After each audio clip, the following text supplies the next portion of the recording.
সান্ধ্য আসর জুলাই মাসের বিষয় আষাঢ়ে ভাষারে তরি। আষাঢ়ে ভাষারে তরি এবং make hay while the sunshine আপ্তবাক্য দুটির মূল উপাত্ত বিষয় একই। আমাদের শিক্ষাকালে পিতৃদেব প্রায়ই উক্ত ইংরেজি প্রবাদটি উল্লেখ করতেন, যাতে আমরা সময়কে অবহেলা না করি। বাংলার বুকে আষাঢ় শ্রাবণ মাসে প্রবল বর্ষণ হয়। অথই জলে নৌকা ভাসিয়ে মাঝি গান গেয়ে পারাপার করে। জেলেরা আহ্লাদে মাছ ধরে। জল নেমে যাওয়া পলি জমিতে কৃষক মহানন্দে চাষ করে। বৃক্ষরাজি শাখা প্রশাখা পত্র পল্লব ফুল ফলে বিকশিত হয়ে জগৎ ও জীবনকে রক্ষা করে।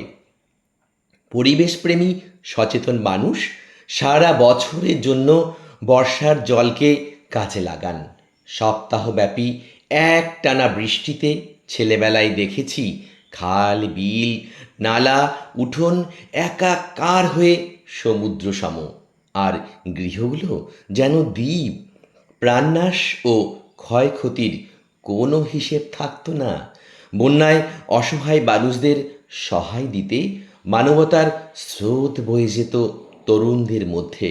স্মৃতির সরণিতে কত কথা ভেসে উঠছে।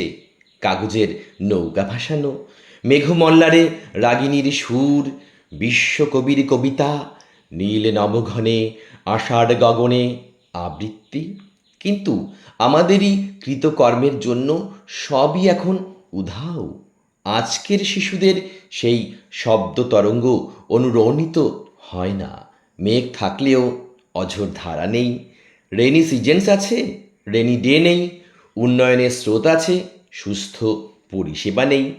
আষাঢ় মাস কবি সাহিত্যিকদের উৎকর্ষ চিন্তার ফসল ফলায়, চিত্রকরকে অনুপ্রাণিত করে। মহাকবি কালিদাস আষাঢ় মাসেই রচনা করেছিলেন অমর কাব্য মেঘদূত। এই আষাঢ়েই সকলের জন্য ভাসিয়ে দিলাম এক রাস শুভেচ্ছা। নিবেদনে কল্যাণী চক্রবর্তী, হাকিমপাড়া, শিলিগুড়ি। কণ্ঠে সুশান্ত নন্দী।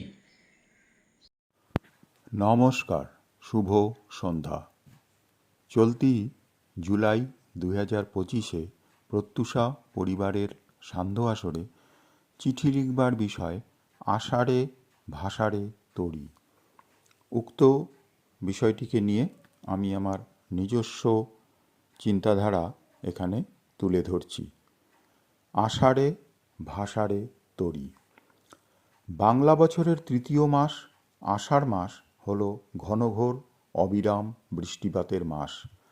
আকাশের কালো মেঘ দেখে ময়ূরের পেখম তুলে নাচার মাস। পথ ঘাট নালা নর্দমা খাল বিল নদী ইত্যাদি জলে ভরপুর হওয়ার মাস। গ্রীষ্মের প্রচণ্ড অসহনীয় দাবদাহের পরে আষাঢ় মাস নিয়ে আসবে মন প্রাণ জুড়ানো স্বস্তির বা তৃপ্তির বৃষ্টিপাত। এটাই তো ছিল এই রাজ্যের, বিশেষ করে উত্তরবঙ্গের ঋতু বৈচিত্র্যের একটা অতি পরিচিত স্বাভাবিক সুললিত ছন্দ। কিন্তু সময় বা যুগের ব্যাপক পরিবর্তনে, বিশ্ব উষ্ণায়নের চোখ রাঙানিতে উত্তরবঙ্গবাসীদের জন্য আষাঢ়ের বৃষ্টিপাত এখন হারিয়ে ফেলেছে তার চেনা পরিচিত ঝমঝমাঝম ছন্দ। অর্থাৎ এক কথায় আষাঢ়ের লাগাতার বৃষ্টিপাতের ঘটেছে বড়সড় ছন্দপতন।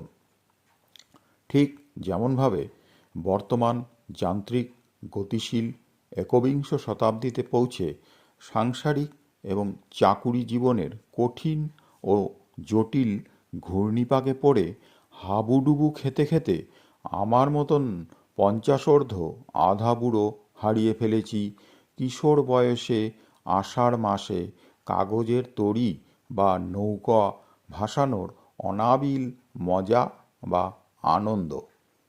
হ্যাঁ, এখন থেকে 4-4.5 দশক আগে ছাত্র জীবনে খাতার রাফ কাগজের পৃষ্ঠা ছিঁড়ে বা পুরানো খবরের কাগজ দিয়ে বানিয়েছি কত অগণিত নৌকা। তারপরে আষাঢ় মাসে বাড়ির সামনে বৃষ্টির জমা জলে আরও অন্যান্য পাড়াপড়শি সমবয়সীদের সাথে মনের সুখে ভাসিয়ে দিয়েছি সেই সব ছোট ছোট ক্ষণস্থায়ী নৌকা। কাগজের সেই নৌকাগুলো টেম্পোরারি বা ক্ষণস্থায়ী হলেও অব্যক্ত আনন্দটা পার্মানেন্ট বা চিরস্থায়ী রূপেই রয়ে গেছে এবং আমরণ থেকে যাবে। খুব ভালো করেই জানি বিংশ শতাব্দীর হারিয়ে যাওয়া পুরানো সেই আষাঢ় মাসের বৃষ্টি স্নাত দিনগুলো আর কখনো ফিরে পাবো না চলমান এই ইহলৌকিক জীবনে। তবে স্মৃতির অমলিন ক্যানভাসে আষাঢ়ে ভাষাঢ়ে তরীর একটা ব্ল্যাক অ্যান্ড হোয়াইট ছবি ফুটিয়ে তুলতে তো কোনো দোষ নেই। পুরানো দিনের মধুময় আনন্দময় স্মৃতিগুলোই তো আগামী দিনে জীবনের কঠিন যাত্রাপথের পাথেয় হয়ে উঠবে, কঠিন যাত্রাপথটাকে করে তুলবে বেশ কিছুটা সুগম ও মসৃণ। আগামী আষাঢ়ে বা শ্রাবণে বৃষ্টিস্নাত দিনে কাজের অবসরে আপন মনেই না হয় গাইব, কেয়া পাতার নৌকা গড়ে সাজিয়ে দেব ফুলে, তাল দিঘিতে ভাসিয়ে দেব চলবে দুলে দুলে। নমস্কারান্তে, Shri Sanjib Kumar Saha, Uttarpara, ward number 1, post ও থানা মাথাভাঙা, জেলা কোচবিহার। শুভ সন্ধ্যা। আমি রত্না ব্যানার্জি আজ প্রত্যুষার সান্ধ্য আসরে নিবেদন করতে চলেছি এ মাসের বিষয় আষাঢ়ে ভাষাঢ়ের তরী।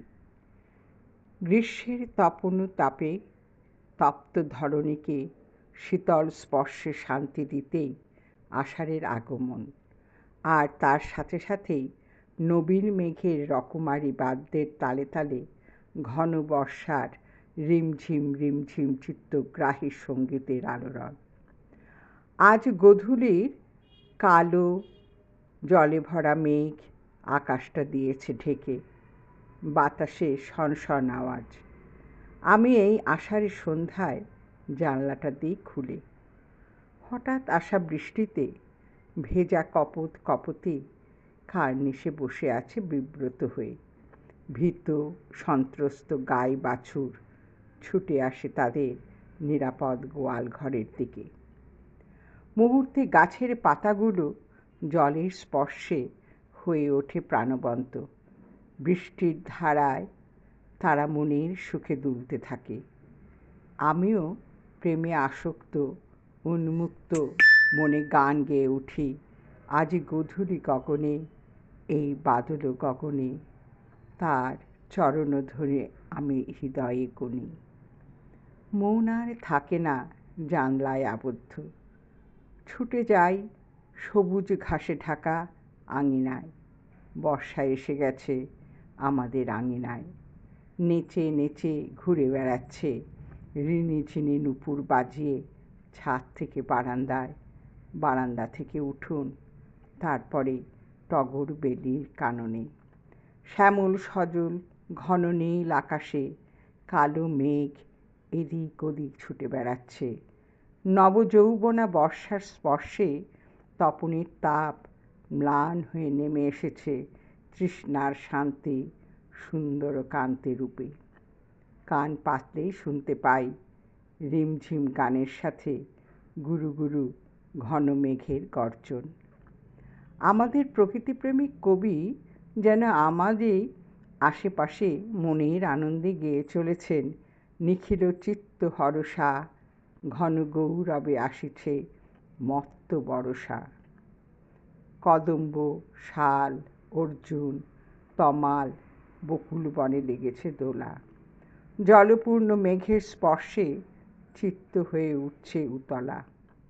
মেঘের ঘোর গম্ভীর গর্জনে বিদ্যুতের চমকে আমি মনে মনে গেয়ে উঠলাম, বধূ এমন বাদলে তুমি কোথায়?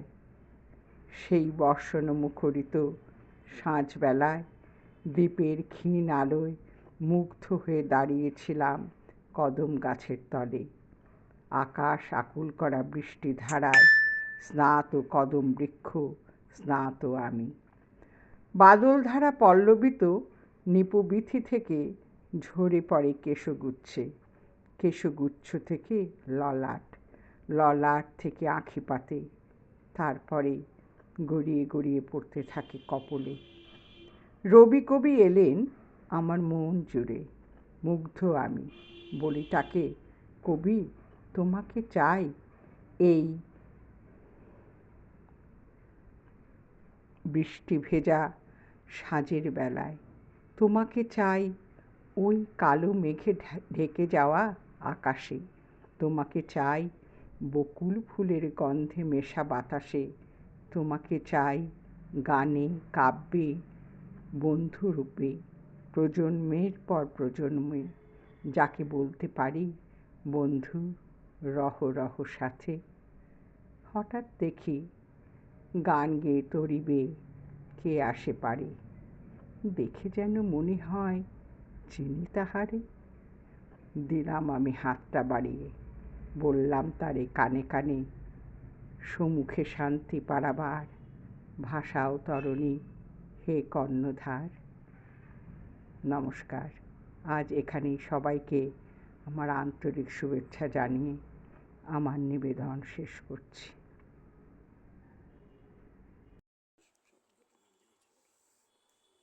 আষাঢ়ে আমি পরিবারের সকলকে প্রণাম জানিয়ে লিখলাম আষাঢ়ে ভাষারে তরি।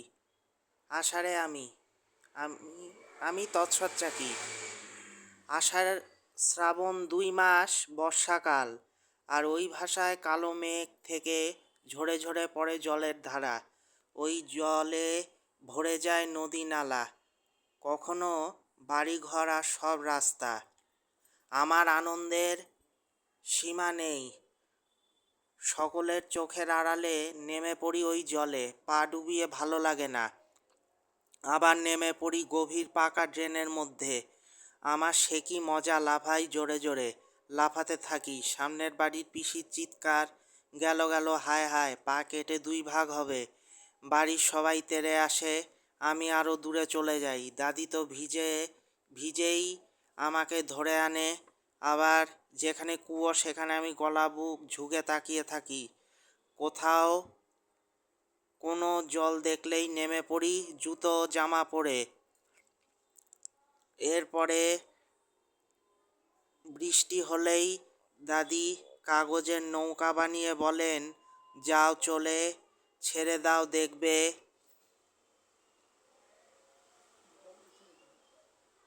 যাও জলে ছেড়ে দাও দেখবে ভাসতে ভাসতে চলে যাচ্ছে। তখন রোজ নৌকা পাচ্ছি আর ড্রেনের জলে ভাসিয়ে দিচ্ছি। কখনো আমার নাম লেখা, কি আনন্দ কি আনন্দ আমার, আর ড্রেনে নামতে ইচ্ছা করে না। আমি যে কি ছিলাম তাই ভাবি এখন। একদিন মার বাবা দাদু এসেছেন আমাদের বাড়িতে। বৃষ্টি হচ্ছে, ড্রেন ভরা জলে ছিলাম, দাদুর চটি দুটো ভাসিয়ে দিলাম, দাদুর চটি দুটো ভাসিয়ে। যখন ভেসে চলে যাচ্ছে তখন চিৎকার, দাদুর চটি ভেসে গেল। আবার দাদি বলেন, যাও তাড়াতাড়ি। মার চিৎকার শুনে দৌড়ে গিয়ে তুলে আনি। আর একদিন স্কুল বাস থেকে নেমে আসছি বাড়িতে, দিলাম বুট জুতো জলে ভাসিয়ে। সে সময় আমাকে নিয়ে অনেক ঘটনা হয়েছে। পরে বড় হয়ে ঘুরতে গিয়ে নৌকা চড়েছি, এখনো জল দেখলে কাগজের নৌকা ভাসাতে ইচ্ছা করে। শেষ করলাম তৎসচ্চাকি। প্রণাম। একটু একটু তুমি যেরকম ভাবে বলছো। নমস্কার। প্রত্যুষার সান্ধ্য আসরে চিঠি পাঠ, জুলাই মাসের বিষয় আষাঢ়ে ভাষারে তরি। রামগিরি পর্বতের বিজয়নাশ্রমে যক্ষতার গুরুর অভিশাপে শৃঙ্খলা ভঙ্গের অপরাধে নির্বাসিত। তার দৈতা অলকাপুরীতে বিরহ কাতরা। দৈতাকে বারবার স্মরণে আসছে, কিন্তু উপায় নেই। কিভাবে সে সংবাদ পৌঁছে দেবে অলকাপুরীতে? আবার মনসার সঙ্গে শত্রুতা যতই থাক, তিনি চাঁদ বেনে, ধনে জনে সম্পদে হিতাকাঙ্ক্ষী এক সুপুরুষ। তাই তো গোটা গ্রীষ্মকাল জুড়ে তিনি বানালেন সপ্তডিঙা মধুকর। এরপর তিনি বাণিজ্য করতে যাবেন, তরী ভাসাবেন, ত্রিবেণী হয়ে সাগরে পৌঁছাবেন। কিন্তু শুধু কি তাই? নদের চাঁদ গৌরাঙ্গ, তিনি একই দেহে কৃষ্ণ ও রাধা। রাধা সেজে যমুনায় যান জল আনতে। যমুনার কালো জল দেখে তার কালাকে মনে পড়ে। পুরীর সমুদ্রের নীল জল বারবার তার হৃদয় সাগর ভাসিয়ে দেয়। তাই তো কালো মেঘ দেখে তার হৃদয়ে জাগে কানুর কথা। তারপর থেকে কত বছর পেরিয়ে গেছে, আজও নালা জলে, মরা নদীতে কাগজের নৌকো, ছোট্ট তরী ভাসানোর খেলা ছেলেমেয়েরা খেলে। সে খেলা সারা জীবনই ছিল, কিন্তু পৃথিবীর তৃষ্ণার্ত তার অতল তলে পাথর গলানো তাপমাত্রা তাকিয়ে থাকে এই আষাঢ় মাসের দিকে। ছুঁয়ে ছুঁয়ে সেই চূড়ান্ত তাপে জলাহুতি যখন ভাসবে তরী খালে বিলে, তখনই তো সম্ভব জীবিকার সন্ধানে তরী ভাসানো। চাষিদের বীজ রোপণ, ভবিষ্যতের সঞ্চয়, গ্যারান্টি। তখনই তো আশা জাগে আনন্দে, থাকে না খাদ্যের অভাব। তখনই তো সভ্যতার ভেলা ভাসিয়ে দেয় এ প্রান্ত থেকে ও প্রান্তে। প্রাণে প্রাণে কথা কয়, প্রেম সঙ্গীত রচিত হয়। কবি জানালায় বসে লেখেন, নীল নবঘনে আষাঢ় গগনে তিল ঠাঁই আর নাহিরে, ওগো তোরা যাসনি ঘরের বাহিরে। তখনই তো গড়ে ওঠে উজ্জয়িনী, হরপ্পা, মহেঞ্জোদারো, মেসোপটেমিয়া, হয়তো বা মহাকাশযান, আরও কত কি। আষাঢ়েই তো জীবন্তরী ভাসিয়ে অনুসন্ধান করে নব আবিষ্কার, নতুন উদ্যোগ, নতুন নতুন ভালোবাসার নতুন মেঘ। নতুনত্ব খুঁজবার জন্য ভাসিয়ে দেয় তরী, আর তার সঙ্গে যুক্ত থাকে মানুষ আর পরিবেশ। চিঠিটি লিখেছেন যাদবচন্দ্র রায়, গ্রাম Kadihat, ward number 2, post office Belbari, জেলা উত্তর দিনাজপুর। পাঠে আমি আপনাদের মিষ্টু। নমস্কার।